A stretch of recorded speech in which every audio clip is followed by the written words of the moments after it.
Vous regardez New York Info, merci de nous rejoindre pour un nouveau numéro de décryptage. Plus aucun doute pour les autorités burkinabées. Le gouvernement affirme avoir déjoué le samedi 3 janvier dernier une nouvelle tentative de coup d'État. Selon les sources officielles, ce complot visait l'assassinat du capitaine Ibrahim Traoré et aurait été orchestré par l'ancien président de la transition Paul-Henri Sandaogo Damiba, actuellement en exil au Togo. Mamadou Diouf, bonsoir et bienvenue.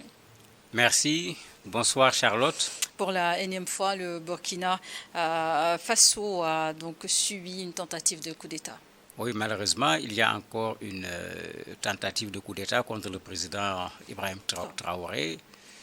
Moi, ma position est nette là-dessus. Je suis contre les coups d'État, je suis contre les tentatives de coup d'État. Et bien que je sois contre les coups d'État, ça ne m'amène pas à accepter qu'on fasse un coup d'État à quelqu'un parce qu'il a fait un coup d'État. Puisque pour moi, ce n'est pas une solution. On avait dénoncé ici le coup d'État, la tentative de coup d'État au niveau du Bénin, mais c'est avec la même fermeté qu'on dénonce également cette tentative de coup d'État, parce que si le Burkina a besoin d'une chose aujourd'hui, c'est de pouvoir rassembler ses forces et les forces de ses enfants en particulier pour lutter contre le terrorisme. Mais une lutte entre les Burkinabés, on fait pratiquement l'affaire des terroristes dans ces conditions-là. C'est pourquoi il faut condamner de la façon la plus ferme cette énième tentative de coup d'État contre le président Ibrahim Traoré. Il a confirmé dans une interview son pays a subi à plusieurs reprises ces situations. Mais pourquoi le capitaine Ibrahim Traoré, justement, selon vous, en fait l'objet d'autant de tentatives de renversement? Il dérange. Il est clair qu'il dérange, puisque dans ses propos, on sent un peu de Sankara. Et n'oublions pas que Sankara dérangeait. Et parce que Sankara dérangeait, il a été assassiné froidement. Parce qu'il faut dire les choses comme elles sont. Et on n'a pas encore tous les éléments. L'assassinat concernait bien sûr des Burkinabés, puisqu'il y a des gens qui étaient là sur place. Mais d'autres pays également ont été cités, la France, la Côte d'Ivoire, la Libye, etc., dans cette affaire qui reste encore à clarifier. On n'est pas exactement dans la même situation, mais on n'est pas loin de la même situation, parce qu'on cite la France régulièrement quand il y a des problèmes au Burkina, la Côte d'Ivoire est citée régulièrement quand il y a des problèmes également au niveau du Burkina Faso, mais ça fait qu'il faut s'interroger sur le fait que ce souverainisme qu'ils défendent et que tous les Africains doivent défendre, parce que nous n'avons aucun avenir sans une Afrique qui soit une Afrique souveraine. Il faut que les Africains puissent faire un consensus sur cette question-là et refuser qu'on nous refasse ce qu'on nous a fait plusieurs fois. On nous a caché Mandela jusqu'à quel âge avant de le laisser? Pourquoi Lumumba a été tué? Qu'est-ce qu'on a fait de Sankara? Qu'est-ce qu'on a fait de Steve Biko? La liste est extrêmement longue. À chaque fois que des gens ont voulu se lever pour que l'Afrique devienne ce qu'elle doit être, la tendance a toujours été de leur créer des problèmes à l'intérieur ou bien même de pouvoir supprimer la personne. Je crois que sur ce plan, il faut une unité très forte des Africains pour refuser, même si on peut ne pas être d'accord avec le président Traoré sur un certain nombre de questions, je ne crois pas que ce soit une raison pour qu'on puisse accepter qu'on lui fasse un coup d'État. Et comment la population burkinabé a-t-elle réagi face à cette situation? Ça a commencé d'abord par une rumeur, puisque si vous regardez la façon dont ça s'est passé, on a déjà vu la même chose plusieurs fois. À travers les réseaux sociaux, certains de ses partisans se sont levés, occupaient certaines avenues, certains carrefours au niveau du Burkina, de Bobo Dioulasso, pour protéger le président. Il y a des audios qui ont fuité où on dit qu'il y a des preuves concernant l'ex-président. Bon, il faut faire doucement parce que preuve dans les médias et preuve dans la justice, c'est deux choses qui ne sont pas les mêmes. Il faut laisser la justice quand même pouvoir faire son travail également dans ce genre de situation pour établir réellement ce qui s'est passé. Pendant ce temps, tout le monde disait il y a coup d'État. À un certain moment, il était certain qu'il y avait une tentative de coup d'État parce que des sources militaires, de façon anonyme, avaient confirmé cela et avaient confirmé également un certain nombre d'arrestations. Mais il n'y avait pas encore de réaction officielle. Bon, avec la réaction officielle, ça devient extrêmement clair. Dans les rumeurs, au départ, le président Damiba était déjà indexé, y compris dans l'audio dont je parle.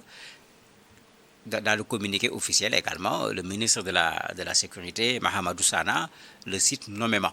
Bon, il dit clairement qu'il y a d'autres noms qu'il ne cite pas pour le moment parce que l'enquête suit son cours. À ce niveau-là, est-ce qu'on pourrait déjà considérer qu'il y aurait des preuves concernant l'implication directe de l'ancien président Damiba? Mais c'est difficile pour un journaliste de répondre en disant oui si on ne lui met pas quelque chose sur la table ou bien sur la main. En fait, c'est ça la difficulté. Mais ce n'est pas la première fois qu'il est accusé de tentative de coup d'État ou de tentative de déstabilisation au niveau du Burkina Faso. Pour nous autres journalistes, on a besoin de ce que nous appelons le factuel, les faits. L'audio dont on parle, tout le monde sait ce que ça veut dire un audio aujourd'hui. On ne va pas s'aventurer à confirmer un audio si l'expertise qu'il faut n'est pas faite pour pouvoir prouver qu'il s'agit bien de Damiba. Maintenant, il est clair que pour quelqu'un qui a été démis de ses fonctions par le président Ibrahim Traoré, mais il est très facile le plus souvent, quand il y a un problème, de dire voilà, c'est lui qui se trouve derrière le problème. Maintenant, il faut pouvoir le prouver. L'autre élément, Damiba se trouve au Togo. Quand on reçoit un ancien président de façon générale dans un pays, sa présence est conditionnée par un certain nombre de choses. Et souvent, le pays dira au moins, à partir de mon pays, je ne peux pas accepter que tu fasses de la déstabilisation dans un autre pays. Ce n'est pas comme ça qu'on reçoit les présidents dans un pays. Les gens voient que ça se fait assez rapidement, mais souvent, il y a la CEDEAO qui s'implique sur un certain nombre de conditions parce que ça se fait également sous forme de solution par rapport à une situation. Parce que n'oublions pas qu'au moment de sa chute, à un certain moment, on n'était pas loin de faire face à un affrontement entre le camp de Damiba et le camp d'Ibrahim Traoré. Heureusement, les religieux du Burkina ont joué un rôle formidable en termes de médiation pour éviter un affrontement dont le Burkina n'avait pas du tout besoin. Et quelles conséquences diplomatiques cette affaire pourrait avoir, notamment avec le Togo où résiderait actuellement le président Damiba? A priori, il n'y aura pas de conséquences. Quand je dis a priori, on n'a pas encore des éléments sous la main.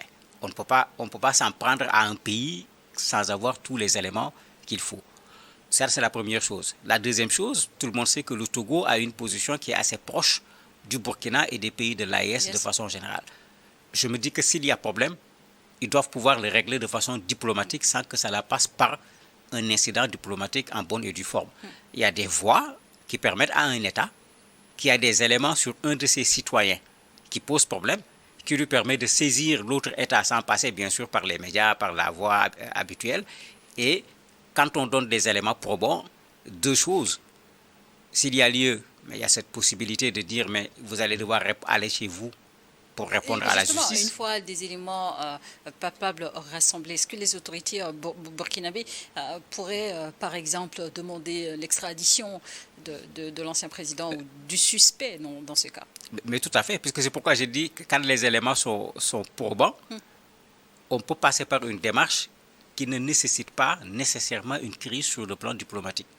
On peut effectivement demander à ce qu'ils viennent répondre au niveau du Burkina devant la justice et il y a des procédures appropriées pour cela. Bon, qui n'a rien à voir bien sûr avec ce que les amplificateurs font dans les réseaux où on raconte du n'importe quoi. Un État ne fonctionne pas comme ce qui se passe dans les réseaux sociaux. Maintenant, ici, ça va poser un problème. Damiba est au Togo, mais très certainement, sa présence au Togo ne concerne pas que le Togo. Ça concerne d'autres pays au niveau également de la CEDEAO, puisque quand on règle ce genre de problème, il y a des concertations qui se font, même si on ne nous dit pas toujours ce qui s'est passé. Mais ça fait que s'il y a des éléments probants, le Togo le présentera pour dire aux gens, parce que généralement ce qui se fait, on dit à un pays, accepte de le recevoir. Avec des conditions, mais le pays dira à ces gens, voilà les conditions sur lesquelles on s'était entendu, j'ai accepté de recevoir la personne, voilà des preuves par rapport à ce qui se passe. Soit le monsieur reste tranquille, soit il va trouver une autre solution, il change de pays ou bien il risque d'être rapatrié chez lui pour répondre au niveau de la justice. Et depuis le 3 janvier, on a pu voir sur les réseaux sociaux beaucoup de Burkinabés, activistes comme justement aussi analystes de la situation politique actuelle dans la sous-région, ouvertement demander au Togo de livrer, entre guillemets, si je peux le dire ainsi, le président Damiba. Mais est-ce qu'ils sont en tort de mener cette réflexion? Quand quelqu'un est un partisan, vous lui dites qu'on a voulu tuer votre leader, Parce que le communiqué du ministre de l'Intérieur est très clair. Il dit qu'on a voulu le tuer par balle, directement, à défaut de miner la maison. Mais quand vous le dites à un partisan, mais son premier réflexe, c'est de dire « donnez-moi ce monsieur-là ». Mais là, on n'est pas dans du droit. On n'est pas dans la diplomatie. On n'est pas dans une affaire d'État. C'est pourquoi j'ai dit que c'est des amplificateurs. C'est-à-dire, ils ont tendance à tout mélanger. Ça ne permet pas de trouver une solution, parce que c'est ça la première chose. Et après même, ça brouille la compréhension de ce qui s'est réellement passé, puisque chacun y va avec son interprétation qui peut être partisane ou pas par rapport à une situation. Mais si le Burkina veut juger Damiba, mais tout le monde connaît les règles par lesquelles on doit passer pour pouvoir le faire. Maintenant, dans ces règles, il y a également des conditions. Parce que quand vous demandez qu'on extradie une personne, il y a des conditions. Le Sénégal a fait l'expérience avec certains citoyens qu'on demande à extrader. Est-ce qu'il va être jugé comme il se doit? Est-ce que les conditions sont réunies pour qu'il puisse avoir droit à la défense qu'il faut, etc. C'est très facile de dire extradition. Mais sur le plan juridique, il y a tout un process qu'il faut respecter pour que ça aboutisse à cela. Il faut laisser faire la justice. Mais pour moi, il faut laisser faire la justice parce que ça permet de savoir d'abord clairement qu'est-ce qui s'est passé. Et ensuite, s'il y a culpabilité, on dira c'est la justice.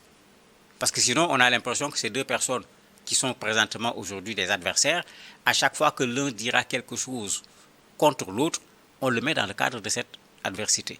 Mais le rôle de la justice, ce n'est pas de voir où il y a adversité ou pas, c'est de voir des faits et de voir qui est responsable des faits et de sanctionner la personne en fonction de sa responsabilité.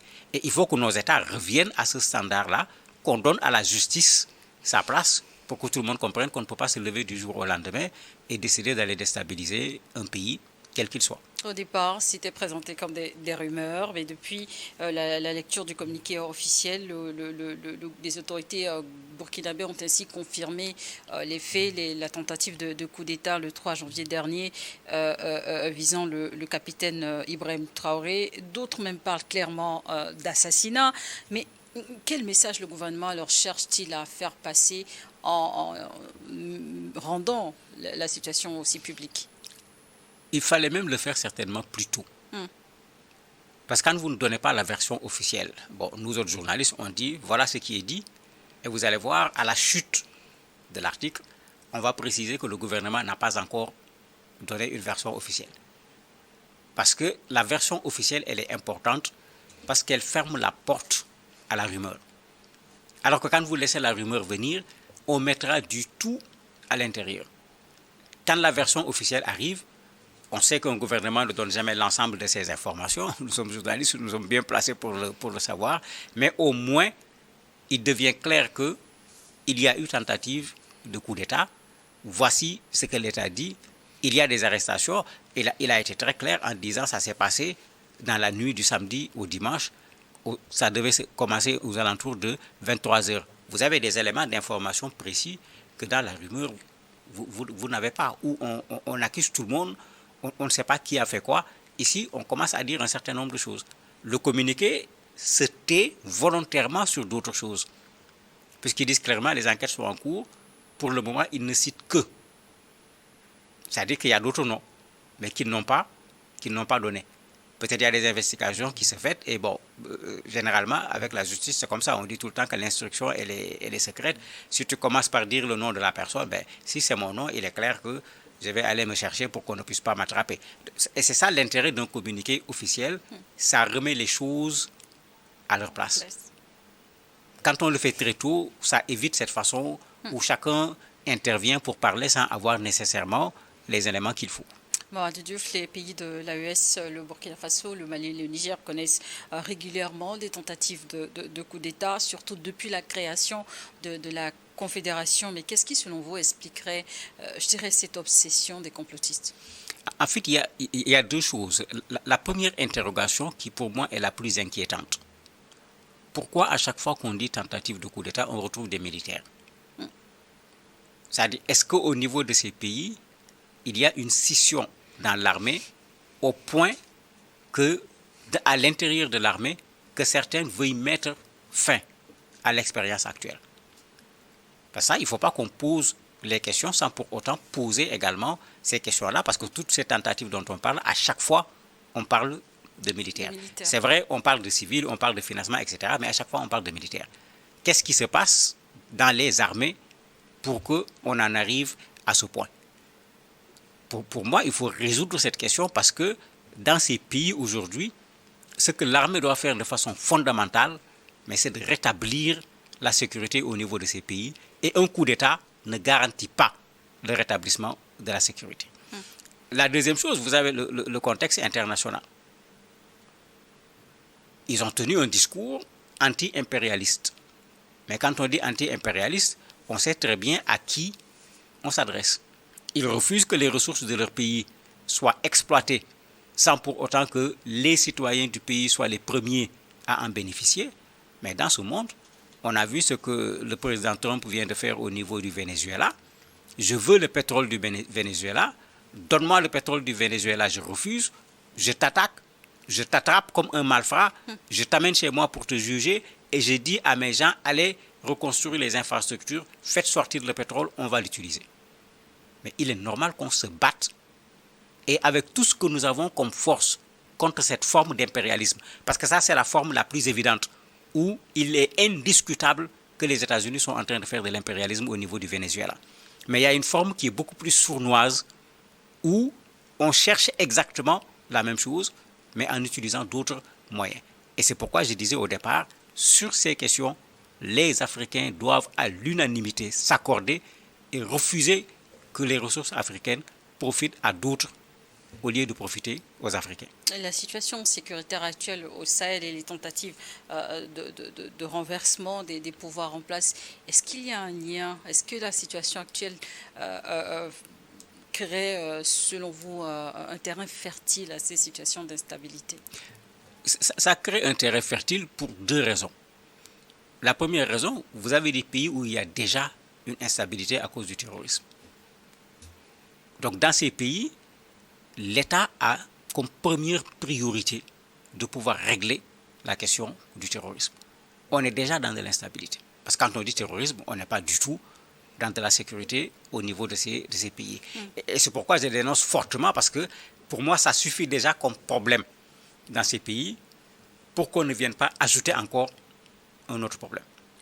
Le deuxième élément, c'est qu'aujourd'hui, ce qui se passe au niveau de ces trois pays, c'est vrai que géographiquement, on peut les délimiter, mais l'esprit dépasse largement l'espace géographique de ces trois pays.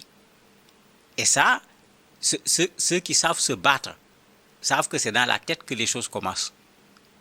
Donc, il faut tout faire pour étouffer cette expérience pour que ça ne puisse pas faire tache d'huile. On l'a vu clairement dans la façon dont on a condamné les coups d'État dans ces pays, mais les gens n'ont pas condamné les autres coups d'État de la même façon. On l'a vu dans la façon dont on a sanctionné les coups d'État dans ces trois pays, on n'a pas sanctionné les autres coups d'État de la même façon. Mais en fait, il y a une seule raison. Quel coup d'État tu as fait, quel intérêt j'ai dedans. Comme s'il y a de bons ou de mauvais coups d'État, ce à quoi, personnellement, je ne crois pas du tout. Merci. Merci d'avoir accepté de répondre à nos questions. Merci à vous également de nous avoir suivis dans Décryptage de jour.